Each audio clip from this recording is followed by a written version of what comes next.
Il en a beaucoup été question après les attentats de janvier à Paris. Faut-il le rendre obligatoire et comment le rendre accessible au plus grand nombre? Créé il y a 5 ans, le service civique semble désormais plébiscité. Il apparaîtrait comme un moyen de renforcer la cohésion nationale. Depuis sa création en 2010, 85 000 jeunes âgés de 16 à 25 ans se sont engagés volontairement dans des missions d'intérêt général. Souvent diplômés, ils sont affectés dans des hôpitaux, des écoles, des associations, des mairies. Pour certains, ce serait un tremplin pour décrocher un emploi, alors que d'autres dénoncent une main-d'œuvre à bon marché. Alors qu'en est-il vraiment? Réponse avec ces portraits réalisés par Paul Sansfourche. Il répondra ensuite aux questions de Guylaine. Si vous avez connu les charmes du service militaire, Bien, tout le monde debout. Ça va vous rappeler quelques souvenirs. Bien, tout le monde debout. Le lever aux aurores, les chambrés en caserne. 30 minutes pour se préparer, avec le lit au carré réglementaire. Quand les lits sont pas faits, ils les retournent, donc faut qu'ils soient bien faits. Quoi. Caserne Kléber, près de Nancy. Peuplée d'une douzaine de jeunes de 18 à 25 ans. Parmi eux, Gaëtan. Un peu à la traîne, la faute à un réveil récalcitrant. C'est tôt, là. C'est tôt, oui. Très tôt. Très tôt. Franchement, mais bon, ça va, c'est de bonne humeur. On se réveille bien, une petite douche, après c'est reparti pour un tour. Il y a quelques semaines, lui et son camarade Mehdi vivaient encore chez leurs parents. Loin du cocon familial, ils sont venus s'essayer à la vie de sapeur-pompier et à sa discipline. Bon, ouais, ça me dérange pas, moi. Est-ce que vous êtes venu chercher aussi un petit peu? Bah oui, c'est d'avoir des trucs tous les matins, de savoir pourquoi on se réveille surtout. Puis bah voilà, on sait que quand on va se battre, on va se lever la journée, il faut se battre toute la journée. C'est ça qui est bien. À mon commandement, gardez-vous. Malgré les apparences, Colonne couvrée. le temps de la conscription est bien révolu. Allez, bonjour à toutes et à tous. Car ici, tout le monde est venu de son plein gré. C'est le principe du service civique. 6 à 12 mois de volontariat dans une association ou une administration pour servir une mission d'intérêt général. Allez, sans idée de manœuvre, direction l'ordinaire. Avant. Pour le moment, Mehdi et ses camarades sont en formation. Exercice du jour, affronter un rouleau de flamme en tandem. Concentration maximale. C'est bon, tu respires?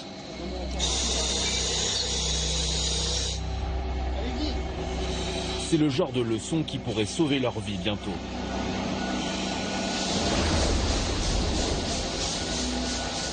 Venus de milieux différents, à l'origine, aucun d'entre eux ne se connaissait. À l'épreuve du feu, ils ont appris le sens littéral du vivre ensemble. Qu'est-ce qui vous amène là en fait aujourd'hui à vous infliger ça? Déjà d'être une équipe, quoi, enfin d'être soudés, d'être tout ensemble, d'avoir un œil toujours sur son coéquipier pour le protéger, que lui le protège, plein de trucs comme ça, quoi. C'est utile de montrer à la France qu'on en a envie, qu'on n'est pas non plus là pour baisser la France, justement pour la monter vers le haut. Donc on est heureux, pour ma part, moi je suis fier de ce qu'on fait. À l'heure actuelle, le service civique compte 35 000 inscrits. Nous avons voulu dresser le portrait d'une jeunesse engagée dans des associations, des casernes, des communes ou des écoles. Le gouvernement veut en faire le ciment de la cohésion nationale, les porte-étendards du sursaut républicain. Qu'ils soient en échec scolaire ou diplômés des plus grandes écoles, que cherchent les volontaires du service civique? À aider les autres ou à s'aider soi-même face à la menace du chômage?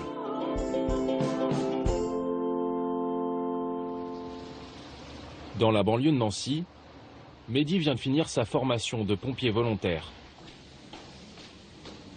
Et demain, il commence en caserne. Un vieux rêve, longtemps remisé dans un coin de sa chambre. Donc là, il y a 2-3 véhicules, vous pouvez voir. Et puis il y en a un peu là aussi. Bon, il en manque, hein, parce qu'on a enlevé. Ah, il y en avait qui avaient un peu de vécu. Bah, celui-là est depuis ma naissance. Hein. Il est là. Donc c'est vraiment un rêve d'enfance en fait. Ouais, c'est un truc, depuis l'âge de 2 ans, je disais à ma mère, pampon. Et quand j'habitais à Lunéville, parce que je suis né à Lunéville, et la caserne, elle était juste à côté du bâtiment où j'habitais. Puis j'entendais les camions partir, j'étais heureux. Sans diplôme, il a quitté l'école à 16 ans. Voilà. C'est le truc qu'il faut pas toucher. Suivent 3 années délicates. Petit boulot, chômage et démotivation à la clé. Alors c'était café noir pour tout le monde, hein. Ce service civique, c'est un nouveau départ à célébrer. Pour l'occasion, la mère de Mehdi a tenu à inviter la petite amie et l'éducatrice de son fils, Karine. C'est elle qui a trouvé cette offre de mission chez les pompiers. Karine, que t'as nettoyé ta chambre là-bas. Donc c'est vrai que le service civique permet d'aller dans des secteurs où on n'aurait pas forcément la possibilité comme ça, sans diplôme, sans... C'est vrai que pour toi, c'est vraiment une belle opportunité. L'opportunité de tirer un trait sur des années difficiles et d'avoir un horizon un peu plus dégagé. T'as l'impression de tourner en rond ici? Ah ouais. C'est toujours la même chose. Comme vous avez tout coup, c'est se lever le matin, se lever à 1h, se laver et puis aller dehors, et puis de pas forcément attaquer plein de personnes aussi. Rentrer le soir, refaire pareil le lendemain. Il n'y a pas de vie, au bout du compte on n'a pas de sous, on n'a rien. Vous avez eu peur aussi pour lui? Très peur. Oui, de partir sur mauvais chemin, oui, j'avais très peur. Donc on a besoin de personnes comme Karine beaucoup. Ah oui, il faut faire confiance à des personnes comme ça. Demain, Mehdi va enfin pouvoir faire ses preuves sur le terrain. Monsieur, bonjour. Voilà, ce matin, c'est une journée particulière. On accueille un jeune avec nous. Je m'appelle Abdallah Mehdi, j'ai 20 ans et je suis originaire de Champignol. Voilà. Donc du coup, je serai avec vous pendant 7 mois. Arrivé sur la pointe des pieds à la caserne de Pompée, en Meurthe-et-Moselle. Vous aurez l'adjudant-chef. Mais à peine 2 heures plus tard, c'est le grand bal des pompiers qui commence. Appel d'urgence pour une chute à domicile.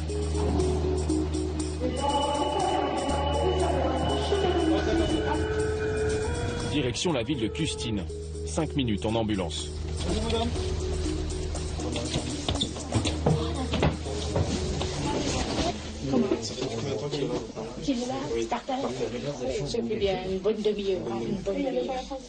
Au sol, un homme de 86 ans. Tu me dis quand t'es prêt? C'est bon. Pour Mehdi, c'est la première fois qu'il doit s'occuper d'une victime. Attention, monsieur. Masque à oxygène et contrôle du rythme respiratoire. Top. 31, maintenant. Ouais. La victime doit être hospitalisée. Il faut donc l'évacuer par la grande échelle. Direction le CHU de Nancy. Avec son volontariat, Mehdi gagne un peu de stabilité. 573 € par mois d'indemnité. Mais plus précieux encore, un sentiment, la fierté. Ça va toujours, monsieur? Ça va? Ça fait plaisir. Qu'est-ce qui fait plaisir? D'avoir une bonne responsabilité comme ça fait donner confiance. Là, vous vous sentez utile? Oui. Quand je commence à me sentir utile. Voilà le quotidien de Mehdi pour les 7 prochains mois. Et si son service civique se déroule bien, il passera peut-être le concours de pompier professionnel. De la cité au premier emploi, le service civique peut-il être un levier à l'intégration? À l'hôpital intercommunal de Créteil, on en fait le pari. Celui de faire côtoyer les blouses blanches avec ses gilets bleus. Des jeunes de banlieue parisienne, volontaires 24 heures par semaine. Comme Anissa, dans le dédale des couloirs pour guider les patients.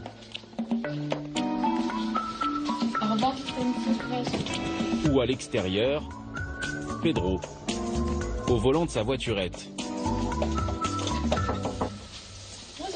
Bonjour. On vient pour faire votre sortie. Ah bah ça c'est une bien bonne nouvelle. Après 8 jours d'hospitalisation, Micheline est escortée en douceur vers la sortie. On dit au revoir aux dames. On dit au revoir aux dames. Merci, au plaisir de ne pas vous revoir. Jusqu'ici, le personnel de l'hôpital n'avait pas le temps de proposer ce genre de service. Ça apporte quand même quelque chose. Parce que rien qu'à l'idée de monter à l'escalier, on s'en fait déjà toute une histoire. Non, c'est très bien. Des jeunes de banlieue auprès des malades et des personnes âgées. Dès les premiers jours de son service civique, Pedro a vu les regards changer. Quand ils nous voient avec l'uniforme de l'association, ils n'ont pas peur de venir vers nous et ils se sentent en confiance avec nous. Alors que dans la rue, quand on marche à côté, des fois, les gens ils peuvent avoir des préjugés, quoi. Même des peurs parfois. Ouais. Tisser du lien social grâce au service civique. C'est l'ambition de Théodore Yamou. Allez, ça te paye dans quel bâtiment toi cet après-midi? Je suis avec la navette aussi. Grâce à son association, il a placé des étudiants, des décrocheurs scolaires ou des demandeurs d'emploi dans des hôpitaux. Bonjour tout le monde. Bonjour. Tous les lundis, il bat le rappel des troupes et distribue les bons points. Ah, Inès, elle a changé. Elle arrive à dire bonjour maintenant, le matin. Elle ne disait pas bonjour avant. Et en quelques semaines, les effets du service civique se feraient déjà sentir. Maxime, qu'est-ce que ça t'apporte le service civique, Maxime? Premièrement, aimer aider les gens, parce que c'est pas une chose qu'on aime forcément au départ. Qui n'est pas aimé. Qui n'est pas, voilà. Et puis maintenant, même dans la rue, quand des gens ils ont besoin. C'est le réflexe. Voilà, c'est le réflexe. Vous entendez, c'est à chaque fois on parle de liberté, égalité, fraternité. C'est cette fraternité-là que vous apportez aux gens. Il y a un vrai potentiel chez eux. Donc ma mission, c'est d'aller identifier ce potentiel-là et le mettre en avant et de le valoriser. Révéler un potentiel et au final, les résultats sont là. Sur 100 jeunes passés par les Gilets Bleus, 19 anciens volontaires ont trouvé un travail, comme Nabil. Brancardier en CDD à l'hôpital Henri Mondor. Habitant d'un quartier sensible du Val-de-Marne, il avait pratiquement baissé les bras dans sa recherche d'emploi. Jusqu'à ce que Théo le prenne sous son aile. Ça va toi? Oui. Ça se passe bien? Ouais, ça va. Sans les gilets bleus, vous pensez que vous auriez trouvé ce travail? Non, non, pas du tout. Avant, on ne me calculait pas, on va dire, quand j'ai déposé les CV ou quoi que ce soit, alors que là, ça s'est fait directement. Ça m'a, même dans les CV, par exemple, là, maintenant j'ai quelque chose à en mettre en plus. Si on n'avait pas tendu la main, on serait aujourd'hui en train de peut-être de se poser plein de questions. Quel genre de questions? C'est les jeunes à un moment qui pouvaient basculer. Ça, il faut être clair là-dessus. Voilà. Le service civique nous permet tout simplement de les stabiliser, de leur requalifier, de donner un statut. C'est ce qu'on essaie de faire avec eux. Ok, Nabil? Oui, c'est pas de souci. Allez. Un exemple que les pouvoirs publics aimeraient voir se multiplier. Voilà. Pourtant, les jeunes issus de quartiers sensibles restent minoritaires, à peine 20% des effectifs du service civique. En réalité, la mesure est victime de son succès, avec seulement une demande sur 4 satisfaite.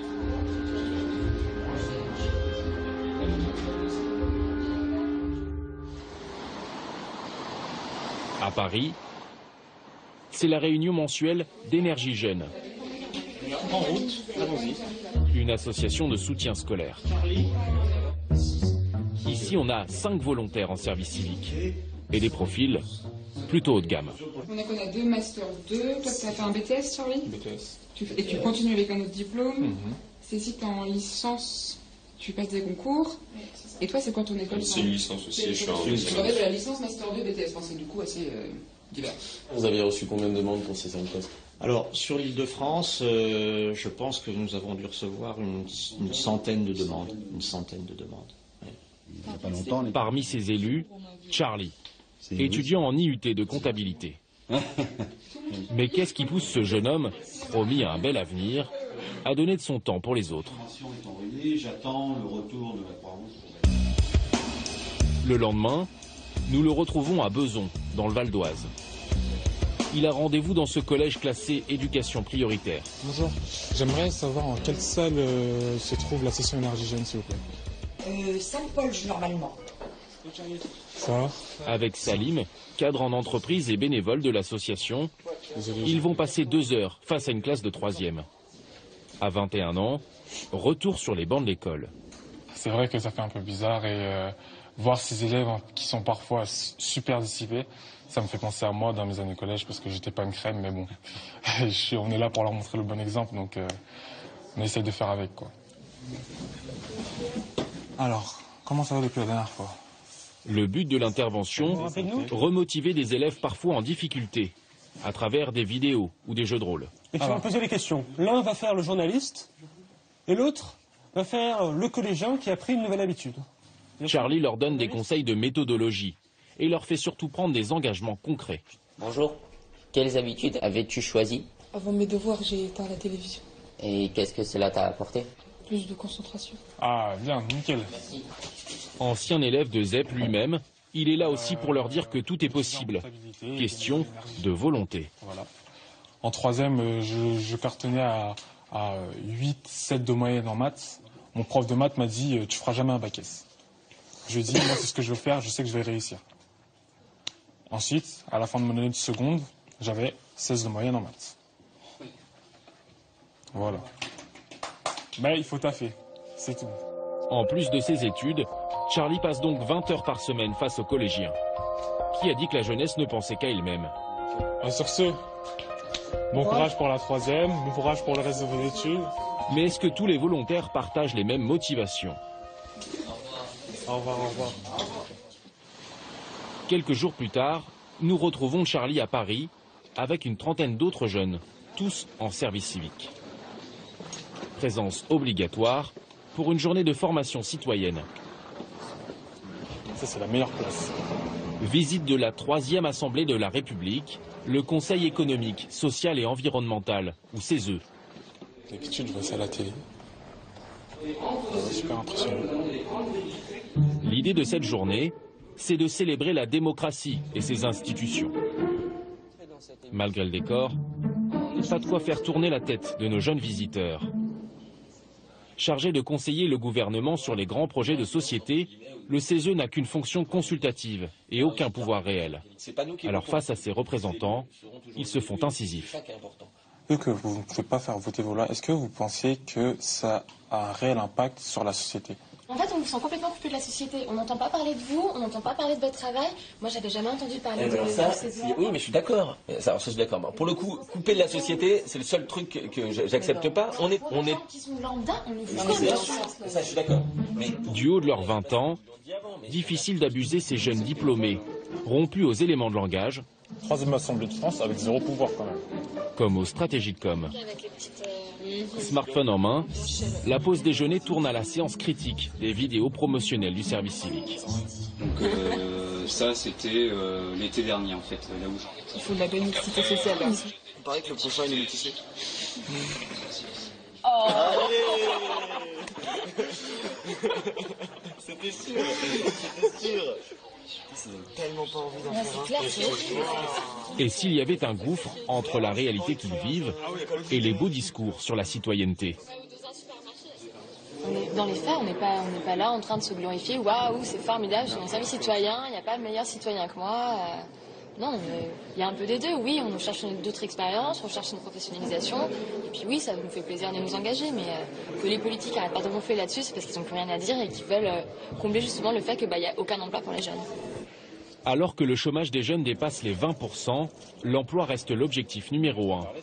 Même pour Charlie, le bon samaritain du groupe. Moi, le gros plus que j'ai trouvé, c'est que l'association avec laquelle je travaille, ils sont vraiment partenaires avec des gros groupes. Et donc, des gros contacts, on commence à se faire des... les jeunes, et puis de faire des contacts aussi. C'est d'abord un moyen de chercher de l'emploi. C'est un moyen de combler le fait qu'on sort de nos études et on ne trouve rien, quoi.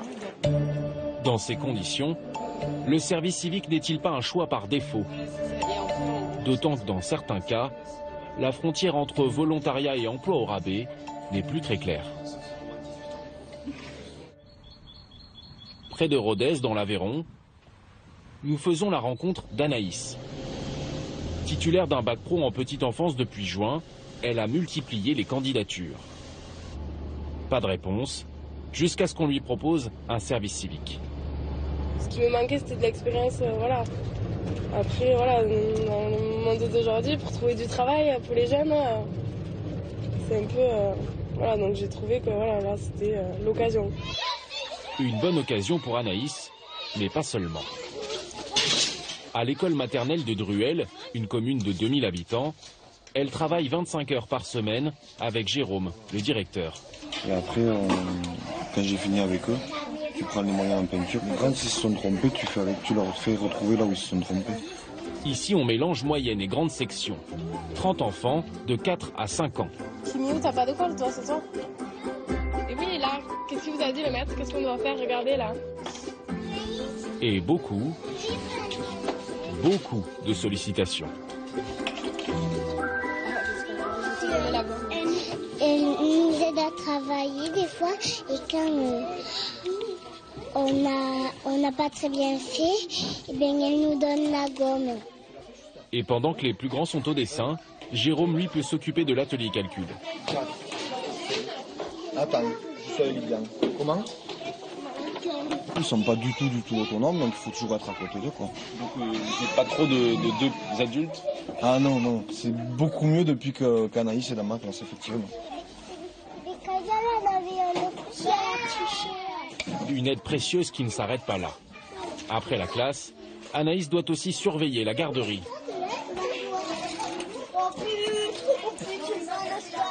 En fait, sa mission ressemble beaucoup au travail de Monique, qui est ATSEM, pour agent territorial spécialisé des écoles maternelles. Du coup, après, je vais ranger ça aussi. Même journée, même tâche.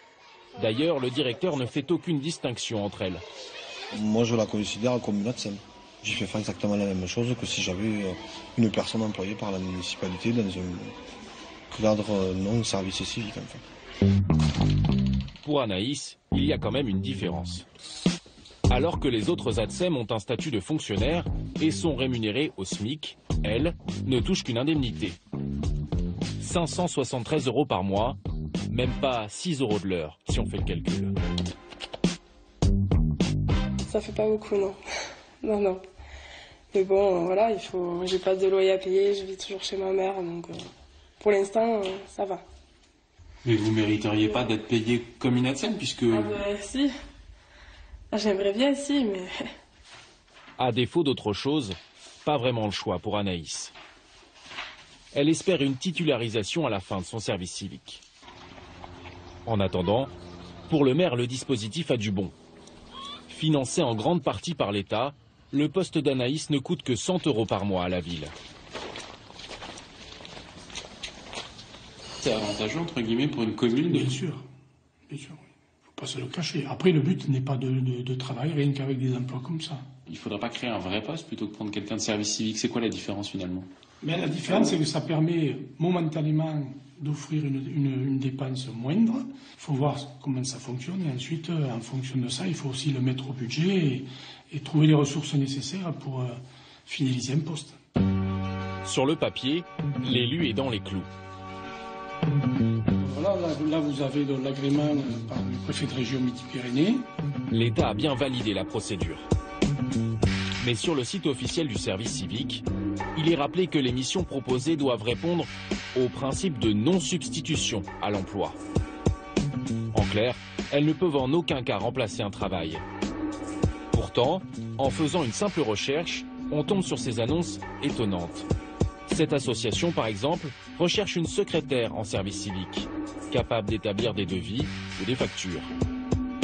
D'autres organismes exigent une expérience professionnelle bien spécifique ou des niveaux de diplôme supérieurs.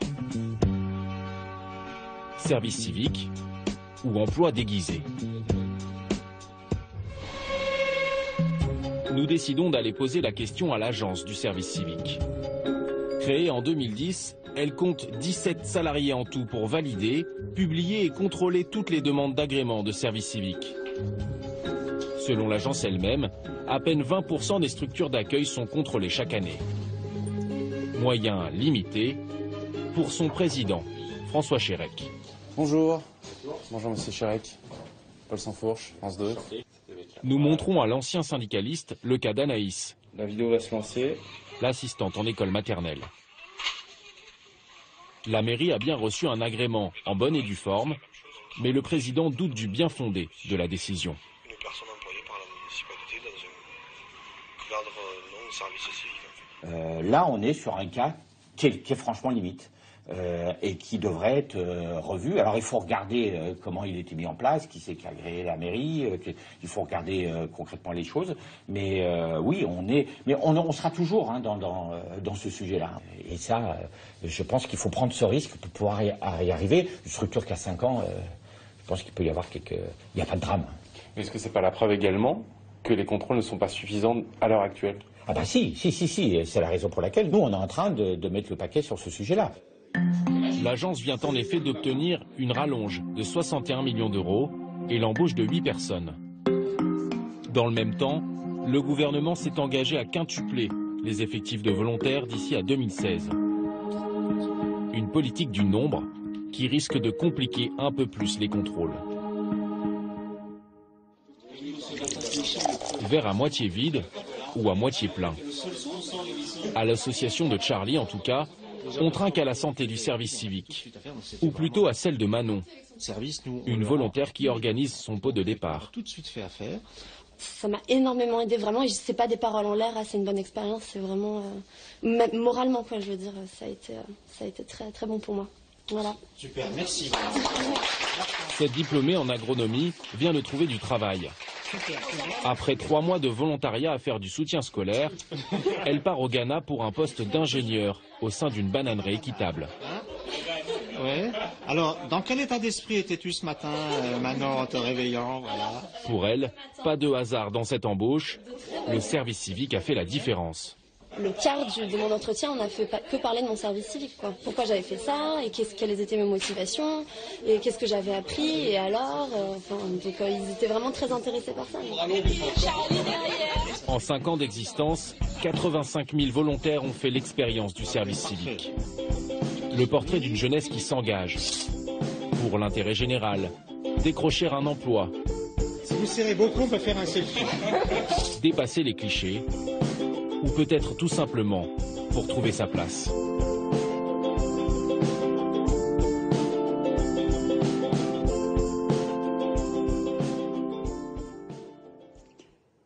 Bonsoir Paul, vous le dites, le service civique est aujourd'hui victime de son succès. Une demande sur 4 seulement est acceptée. Ils sont 40 000 jeunes à faire leur service civique cette année. Est-ce qu'il va y avoir une montée en puissance? Oui, l'objectif c'est d'arriver à 170 000 volontaires par an d'ici à 2016. Et pour ça, le gouvernement s'est engagé. Il va quadrupler le budget de l'agence du service civique pour le passer à 650 millions d'euros par an. Alors François Hollande, après les attentats de janvier, avait évoqué un temps l'idée d'un service civique obligatoire, puis ensuite universel, pour augmenter la cohésion nationale.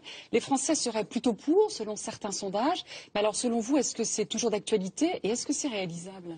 Oui, alors effectivement, les Français seraient à 70 voire 80% en faveur de cette mesure, selon les sondages, sans doute par un effet en fait de nostalgie envers le service militaire, pour ce côté brassage social qu'il représentait aussi. Le problème, c'est que le président de l'agence du service civique, François Chérec, y est opposé. Notamment parce qu'il juge que ce serait faire évoluer une mesure qui pour l'instant relève du volontariat, quelque chose de positif, vers quelque chose qui serait vécu comme une contrainte, voire comme une punition par la jeunesse. Et c'est vrai que moi, les jeunes que j'ai pu rencontrer dans ce reportage étaient tous plutôt opposés à cette idée-là. Ensuite, le problème du service civique obligatoire, c'est qu'il faudrait occuper 700 000 jeunes dans des missions de service civique. Quand on voit qu'à l'heure actuelle, il y a déjà parfois une confusion entre ce qui relève de l'emploi et ce qui relève du service civique, là évidemment, on multiplierait les risques d'empiéter sur l'emploi classique. Et enfin, budgétairement, ça demanderait un budget donc de 3 milliards d'euros pour l'agence du service civique. Et en ces temps de disette budgétaire, ce n'est pas forcément évident. Merci Paul pour ce complément d'information.